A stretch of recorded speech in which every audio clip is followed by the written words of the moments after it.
just the tape and just the last few days of work after it? They responded well. I've never seen that before, where you know, coach just sprung that on them on a Sunday, and they went out there and had probably one of their better practices ever in pad. So they have responded up to this point.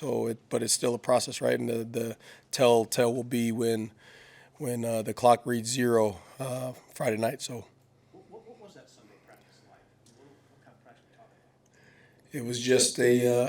it was just a lot of competition and a lot of physicality, and you know, coach laid it out with a clear view of how this place is supposed to play. You know, how we're supposed to play on the grass under the lights, and so we went out there and made sure that they knew how to do that. So, you know, it was a just a physical practice. Coach Matt Rule said yesterday the defense has to learn that we're a defensive football team. How do you interpret that? What do you think that means to you and the players?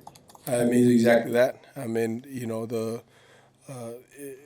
we have to do our job, right? We're 1/3 of the team, so if we don't stop them on defense, then we got no chance. I mean, we got zero chance, and so that just was not good enough. That was ridiculous. So as we go through this process, and they see and they understand, and coach being having those expectations on us on that side of the ball, then we need to live up to it. So Simultaneously, he pointed out that the longest play was 29 yards, which is that's pretty good. When you say it wasn't good enough, what were the things that you're like?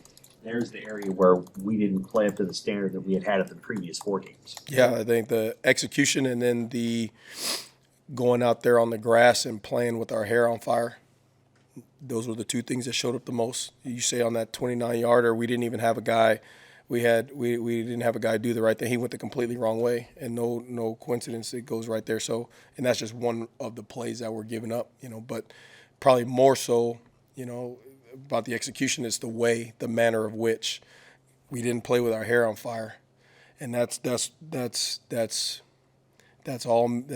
me. I know Coach sat up here in front of everybody and said that and did that, but that's also my responsibility too, to make sure that when those young men line up on the grass, they play lights out and they play RDV, and they didn't.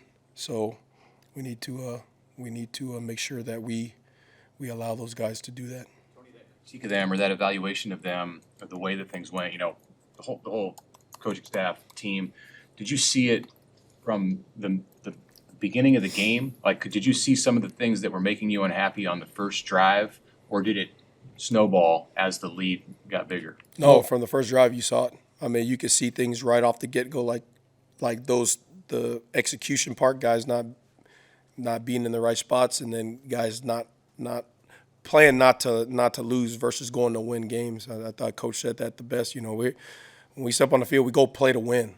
We can't be hesitant. That's me included as a play caller, right? I can't be perfect all the time and try to think I'm going to win the game. It's trusting those young men to go out there and go play and lay it out on the line.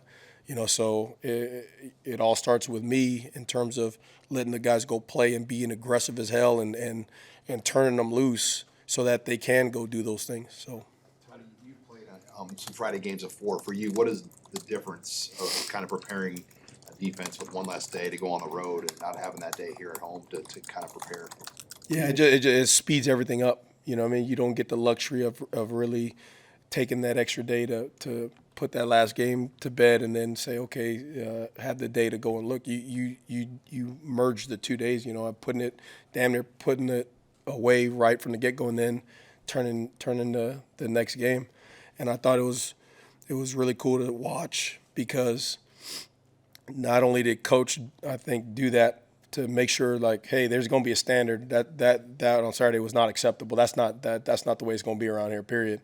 But also in the sense of, like, going out there and doing those things, like, brought us back to making sure we take care of what we need to take care of. Because that's it, right? I mean, that offense, defense, special teams, we got to do what we do to play to our standards. And I said it last week, regardless of who the hell the opponent is, we got to do things a certain way to give ourselves a chance to win. So going out there and doing it and remind ourselves that it does not matter who we're playing. It is about us doing what we're supposed to do, so that way we can go do it. How do you guys respond to Deshaun's injury right away, and what does that mean for the secondary moving forward? Yeah, I mean, that's where all that cross training and stuff helped. You know, we got guys moving around, and they're gonna have to pick up the slack. I mean, we got guys doing that right now. You know, with Cam being down and then Luke going down on game day and stuff like that. You know, all those reps now that the guys took early on, they're starting to show up and help. So you don't have that much of a drop off, but it's still continuing. Now we got those guys who were taking some of those backup reps. Now they're getting the bulk of them, and now you got new guys starting to go in there and getting those other backup reps. So we just got to keep on doing that and making sure that we trust the guys, that they're going to learn it, that they're going to execute on the grass. How did Lynham and Brett's play? I think Lynham played 43 snaps and Brett played 37. Yeah, I'm going to say that as a whole defense. There wasn't one guy you could say played their tails off. Period. We just didn't get it done. Coach, myself, you know, nobody. So I can't say that anyone. How did those guys play? Because nobody went in there and played the way we're supposed to play. Is that a good learning experience for those two? I think that's the most either one has ever played. Yeah, I mean, in terms of game reps, yeah, that's the most game reps, you know, that they got, and you can see, because again, you never know what a guy's going to do until he actually goes in the game against somebody he'd never seen before, and they're running plays that they've never seen before, you know. So it was good to get them those game reps, but you know, the reps that they were in were not good enough. I think Princewill got maybe dinged in camp a little bit. You see him starting to get his feet under him as he's working at that jack spot now this week. Yeah, a lot of guys, you know, and he's awarded himself that by continuing to do the things the right way, you know, going up there and meeting more with coach and coming on the grass and being able to execute. He's one on Sunday that had probably one of his best practices, you know what I mean? And so whenever guys respond the right way, now that just gives you a chance to go out there and actually do it when the lights are on, right? So he's responded the right way up to this point. So, you know, we just got to get him on the field and then turn him loose. What is it about DeAndre Barnes that he pops up on the depth chart at least that's kind of put him in position to be in the mix at least? Yeah, same thing, Coach Coop. You know, looking at it and cross training and getting guys ready. There were some guys who kind of flashed early on a little bit more than others, and he was one of them. You know, he's smart and he's physically gifted. So now it just comes down to him learning what to do and then getting him in enough practice reps and stuff so he can just be more instinctual versus right now, you know, sometimes those guys' head is spinning when they haven't taken any reps and all of a sudden you're going up against the one offense or going up against another team. You know, everything is thinking versus instinctual. So we got to get him to a point where he's instinctive. Home again after these last 2 weeks where you weren't able to get to the quarterback? Yeah, I think the again that comes back on me, right? The being aggressive. You look at the games prior and we're really aggressive up there.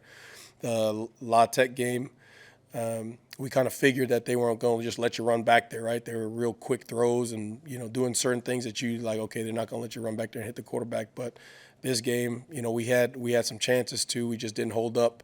Whether it was we had chances to hit them and the coverage broke down, or whether the coverage was great and we didn't get off a block. So that's just me in the play calling, being aggressive and letting the guys loose, and then the preparation during the week, making sure the guys know what to do, and again it comes back to making sure their mindset's correct, right?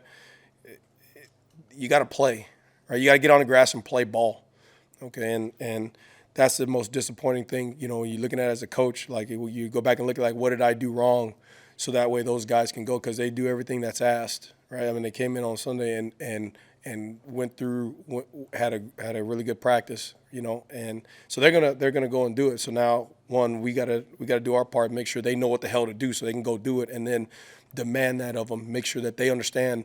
Again, I said this before, and I know this is from coaches, like, there is a way you're gonna play football in Nebraska.